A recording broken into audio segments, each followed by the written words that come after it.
this month I got a bill from Fiscal of 96,000 for my fund. Then I said, but I've been paying all these years. They said, no, we've never been watching your meters. We're just second guessing how much you spent and send you a bill. Now we've done with property, so we're backdating whatever you have paid. Now you must pay.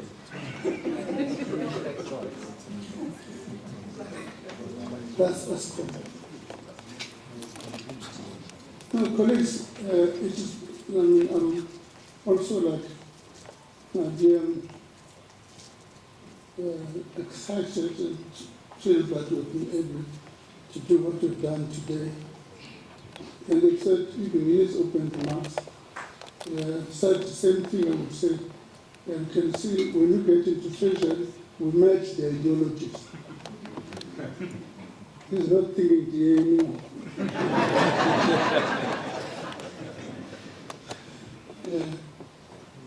So,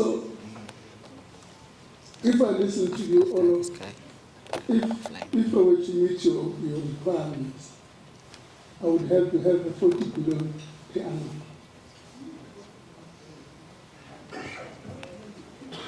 I would have to have 40 billion per annum with transmit 220 billion rand over the NTA. That's what you give the total of what you said.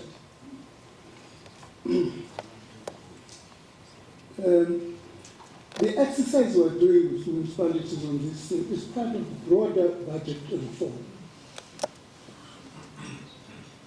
It's part of the broader budget reform by doing a similar exercise in what is called spending reviews, but the officials have given it a sophisticated name called TARS.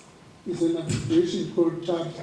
I don't know, I can't tell you all those abbreviations, what they mean. I know what it's supposed to do. We went through all the national department by department, cutting waste. It's a painful exercise our colleagues are resisting. We're doing it at national level. We're saying, let's cut waste. Let's also look at how our institutions work. Reform them. The Department of Sports, Arts and Culture has got about 27 institutions. What are they doing? All of them funded by the Fiscal. We've got to close some of them. It's going to be a difficult period to do those things. If you take a favorable institution called NEFSAS, nobody doesn't know about it in the room. What does it do? It was employed, it was created to provide infrastructure like accommodation and pay students, and pay universities for students. Now, Department for Higher Education can easily do that and give the Department, the University of Denmark, why do we need a third party? The worst thing they've done is to say, although they're employed to do that work, they've employed service providers.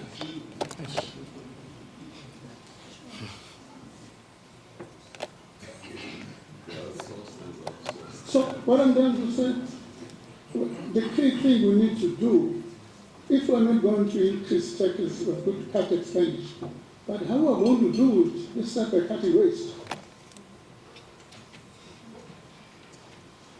It's a battle, then it's not an easy task that with our colleagues in the various departments.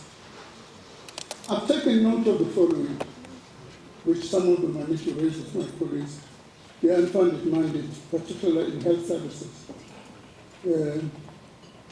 We've got to look at what Jadine was raising about the contradictions between the different government policies and the regulatory framework which we use.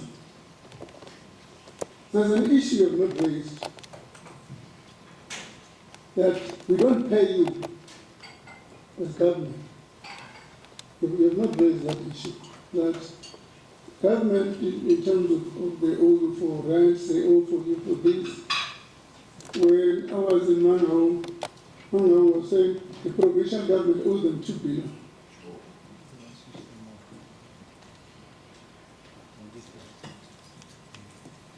You have not raised that issue. It's an issue that needs critical attention. Minister Enoch and I were going to be presenting a joint memo to cabinet, which people who don't pay each other. Treasury must take the money from their account and give them.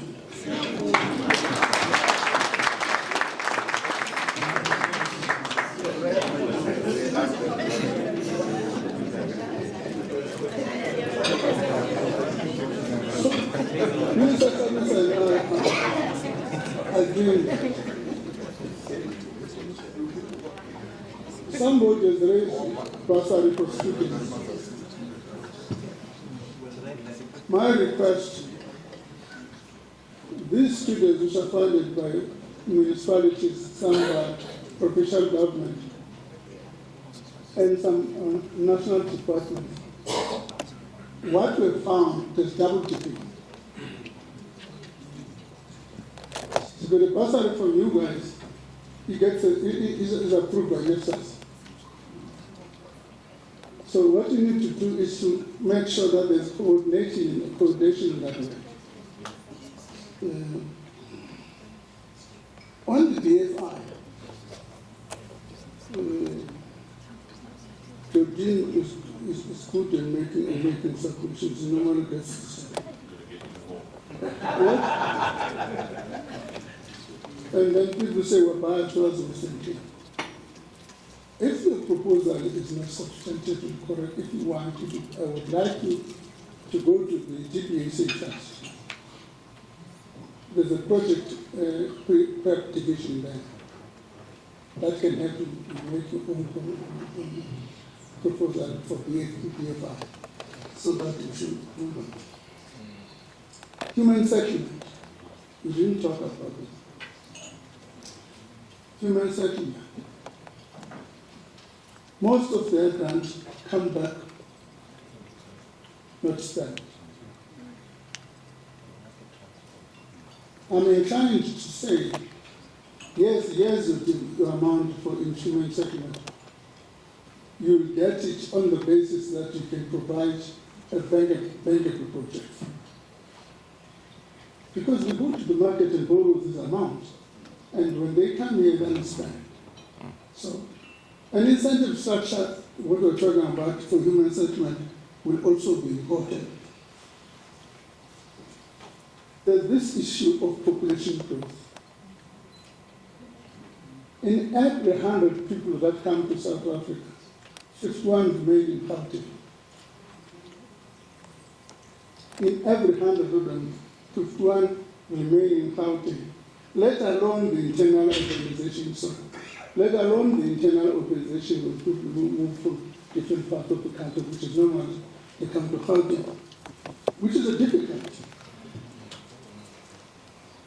Whether illegal or not, because the Constitution says everybody, South Africa belongs to all who live in it. I mean, which are those guys who stay?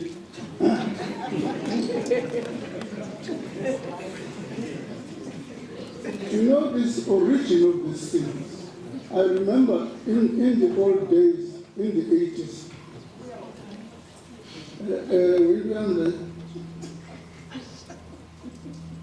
in the old days, we used to fight with other groups outside. They call us charterists. We call them Amazons. Amazons used to say, hey, you guys are wrong. South Africa cannot belong to everybody. They use a word I can't use in this nation. It's something that belongs to everybody.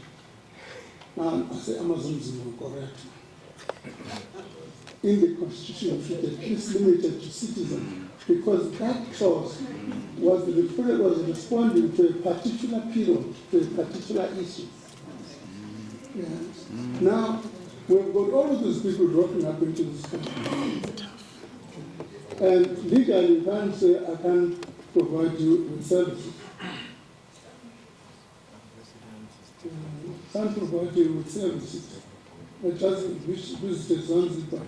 I was spotted at the airport when I got inside. They said, you won't go in here unless you check an insurance. And check an insurance right on the spot. Because they want to make sure that if anything happens, you are in Zanzibar. The state does not carry your cost. The insurance company does.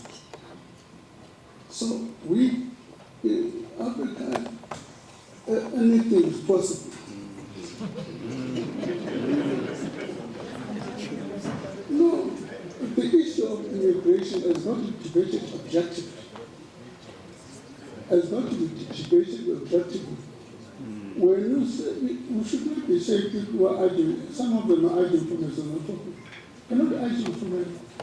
People must come to our country legally. People must come to our country legally. The ones that are sitting here illegally in the country, surely we should be sending them home.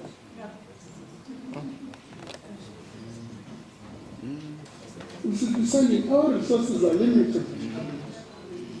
We've had an economy which has been declining since 2014, and per capita has also been declining. When I say per capita, I mean one person for South Africans. I don't include the others. Our rand is declining compared to what we've had. Now we've got others, our claiming in the same rand. That thing should be discussed objectively. As I'm about to the websites or urbanization. Added to this dilemma of these people is massive internal urbanization, which I'm talking to the issues you're referring to. We have all got all these scatter camps, and people going to scatter camps. They become fast in the tube, and there's somebody who has been in a backyard for years. Because they put themselves in front of the TV, they get services ahead of others. I think as political parties we need to discuss the catch. And two things we need to discuss as political parties. How are services going to be rendered if there's not going to be revenue raising? Municipalities can't raise levies. National government can't raise taxes. How are we going to solve this?